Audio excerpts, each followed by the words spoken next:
So ఇక్కడ gaseous state. First ఒక gas గురించి డిస్కస్ చేసేటప్పుడు అసలు గ్యాస్ యొక్క స్ట్రక్చర్ అనేది ఎలా ఉంటుంది. సో జనరల్గా ఒక గ్యాస్ గాని తీసుకుంటే స్టూడెంట్స్, ఒక వెసల్ తీసుకున్నాను. వెసల్లో గ్యాస్ పార్టికల్స్ ఎలా ఉంటాయో ఇక్కడ చూపించడానికి ఇలా గీసాను. గ్యాస్ పార్టికల్స్ అనేవి ఒకదానికి ఒకటి దూరంగా ఉంటాయి, అవునా కదా? ఎందువల్ల ఉంటాయి? సో చూడండి, ఒక పార్టికల్, గ్యాస్ పార్టికల్ ఎలా ఉంది, ఇంకో గ్యాస్ పార్టికల్ ఎంత దూరంలో ఉంది అంటే ఈ మధ్య డిస్టెన్స్ చాలా ఎక్కువగా ఉంది. డిస్టెన్స్ ఎక్కువగా ఉండడం అంటే మీనింగ్ ఏంది? What is the meaning of that? Because there is no attraction. Attraction is very less. So సింపుల్గా చెప్పాలంటే gas particles are far away. Gas particles are far away. Gas particles అనేవి చాలా దూరంగా ఉంటాయి. Gas particles are far away. So main point రాస్తున్నాను ఇక్కడ. ఎందువల్ల దూరంగా ఉన్నాయి అండ్ మీనింగ్ ఏంటంటే గ్యాస్ పార్టికల్స్ మధ్య no attraction. So there is no attraction. There is no attraction. There is no attraction between gas particles. Between gas particles. Gas particles మధ్యలో attractions అనేవి ఉండదు. అట్రాక్షన్స్ లేకపోవడం వల్ల దూరంగా ఉన్నాయి. సో ఇప్పుడు వాటి మధ్య అట్రాక్షన్ లేదు కాబట్టి అవి చాలా దూరంగా ఉన్నాయి. సో నెక్స్ట్ వచ్చి గ్రావిటేషనల్ ఫోర్స్ పనిచేస్తుందా లేదా?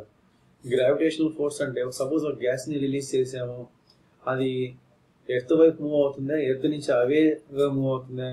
సో ఎర్త్ వైపు అట్రాక్ట్ అవ్వదు. ఎందువల్ల అంటే there is no gravitational force. Gravitational force అనేది గ్యాసెస్ మీద పని చేయదు. So gravitational force has no effect on gas. Gases మీద గ్రావిటేషనల్ ఫోర్స్ అనేది ఉండదు. ఒకవేళ గ్రావిటేషనల్ ఫోర్స్ కానీ ఉంటే గ్యాసెస్ అన్ని కిందకి వస్తాయి. అప్పుడు మనం ఈ భూమి మీద బతకడమే చాలా కష్టం. సో అందువల్ల గ్రావిటేషనల్ ఫోర్స్ అనేది గ్యాసెస్ మీద పెద్దగా ఎఫెక్ట్ ఉండదు కాబట్టి అవి పైనుంచి కిందకి, కింద నుంచి పైకి మూవ్ అవుతూ ఉంటాయి. నెక్స్ట్, సో గ్యాసెస్ అనేది ఒక రెగ్యులర్ షేప్ అనేది ఉండదు. ఓకేనా? అంటే ఏ వెసల్ తీసుకుంటే దాన్ని ఆక్యుపై చేస్తుంది, ఆ వెసల్ని ఆక్యుపై చేస్తుంది స్టూడెంట్స్ ఇది. So it has no fixed shape.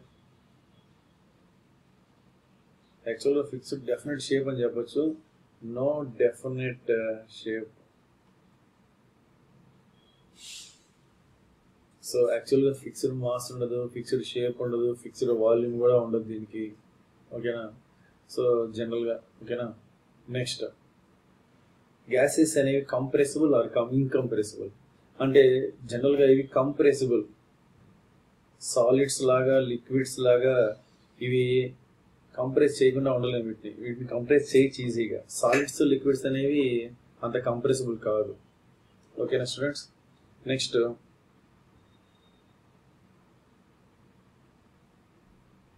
Gases అనేవి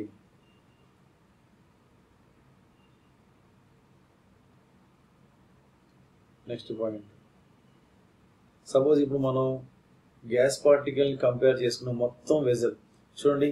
ఇది మొత్తం వెజల్ యొక్క space, that means volume occupied by gas. అంటే ఇప్పుడు ఈ టోటల్ క్లోజ్డ్ వెసల్ తీసుకుంటే అది ఎంత స్పేస్లో ఉందని చెప్పేది దాని volume.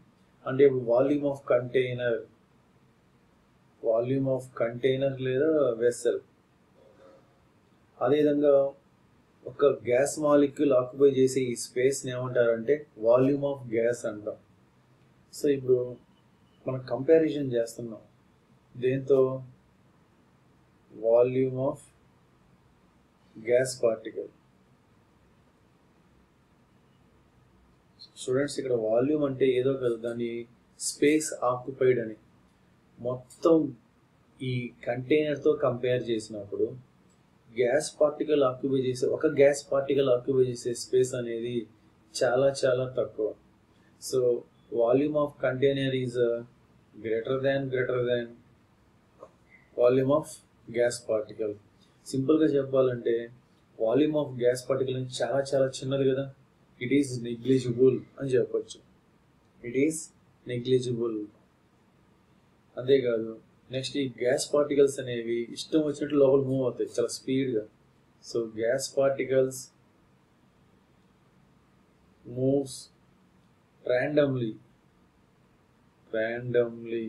Gas particles moves randomly in different directions.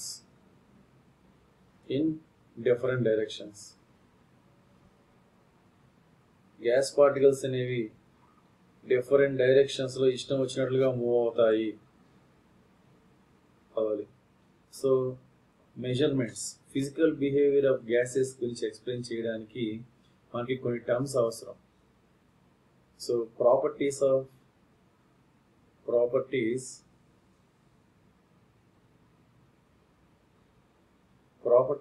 gases can be explained.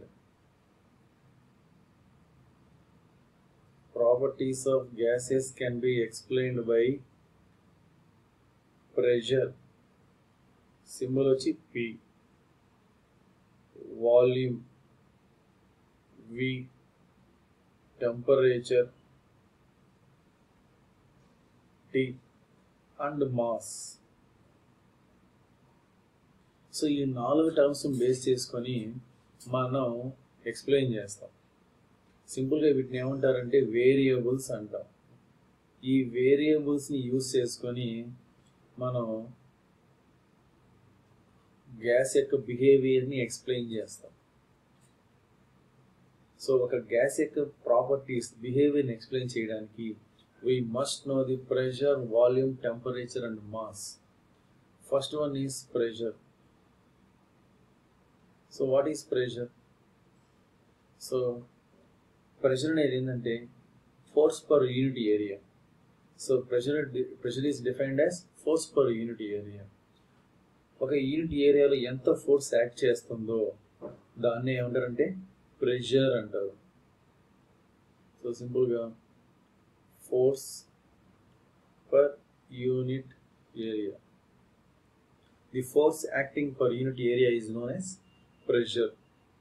So అందుకే P equal to F by A అని రాస్తారు. A అంటే యూనిట్ ఏరియా కింద యూనిట్ ఏరియా, F అంటే ఫోర్స్ అనమాట. మనం ఇక్కడ తెలుసుకోవాల్సింది యూనిట్స్. ఇక్కడ యూనిట్స్ కూడా చాలా ఇంపార్టెంట్. ప్రాబ్లమ్స్ చేసేటప్పుడు యూనిట్స్ అవసరం అవుతాయి. సో ప్రెషర్కి యూనిట్స్ ఏంటంటే అట్మాస్ఫియర్, బ్రాకెట్లో ఏటీఎం, సింపుల్గా మనం ఏటీఎం అని రాసేస్తాం. అదేవిధంగా పాస్కల్, సింబల్ వచ్చి పిఏ అని రాస్తాము. Next height of the mercury కాలంతో కూడా కంపేర్ చేస్తాం. హైట్ ఆఫ్ ది మెర్క్యూరీ కాలం, ప్రెషర్ని మనం హైట్ ఆఫ్ ది మెర్క్యూరీ కాలంతో కూడా కంపేర్ చేస్తాం. అందుకే సెంటీమీటర్స్ ఆఫ్ మెర్క్యూరీ అని, అదేవిధంగా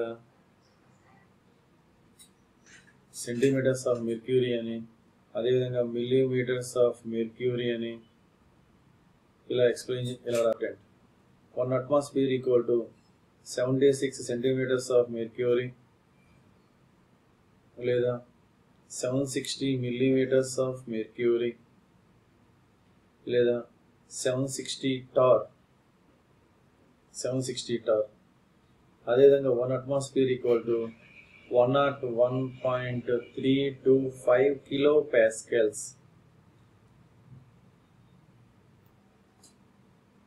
Space occupied by the gas. Space occupied by the gas is known as space occupied by the gas. Space occupied by the gas is known as volume. Generally, space occupied by the gas is equals to the volume of container. So, this is the main definition. Space occupied by the gas అనేది. So ఎంత space occupy చేసిందో అది ఆ కంటైనర్కి equal. మరి దీనికి units ఏంటి అంటే units, volume units ఏంటి, క్యూబిక్ సెంటీమీటర్,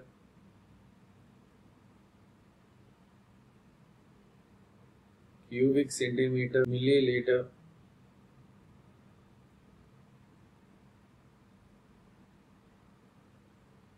మిల్లీ లీటర్ అంటే ML. Next cubic decimetre, cubic decimetre, డిఎంక్యూ. అదేవిధంగా లీటర్, క్యాపిటల్ ఎల్. సో దీంట్లో కన్వర్షన్ కూడా ఉంది స్టూడెంట్స్. కన్వర్షన్స్ అంటే రిలేషన్స్ అనమాట. మీటర్కి సెంటీమీటర్కి ఒక రిలేషన్ ఏంటంటే 1 metre cube equal to 10 cube decimetre cube equal to 10 cube litre equal to 10⁶ centimetre cube equal to 10⁶ millilitres. చూసారా స్టూడెంట్స్ ఈ relation? 1 metre cube equal to 10 cube decimetre cube equal to 10 cube litre equal to 10⁶ centimetre cube equal to 10⁶ milli litre.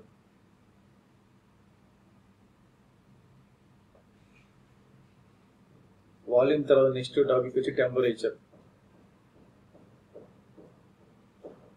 Temperature. So temperature symbol వచ్చి capital T. సో ఇప్పుడు temperature అంటే ఏమండి, ఏం define చేస్తామంటే it is nothing but degree of heat. So degree of hotness or coldness, degree of hotness or coldness of A body. ఏదైనా ఒక body తీసుకున్నప్పుడు అది ఎంత హాట్గా ఉంది లేదా ఎంత కోల్డ్గా ఉందని చెప్పేది ఈ టెంపరేచర్. మరి టెంపరేచర్కి యూనిట్స్ ఏంది? దీన్ని 2 రకాలుగా క్యాలిక్యులేట్ చేయొచ్చు. Degree Celsius, degree Celsius. So symbols ఇలా రాస్తాం. లేదా డిగ్రీ ఫారెన్ హీట్.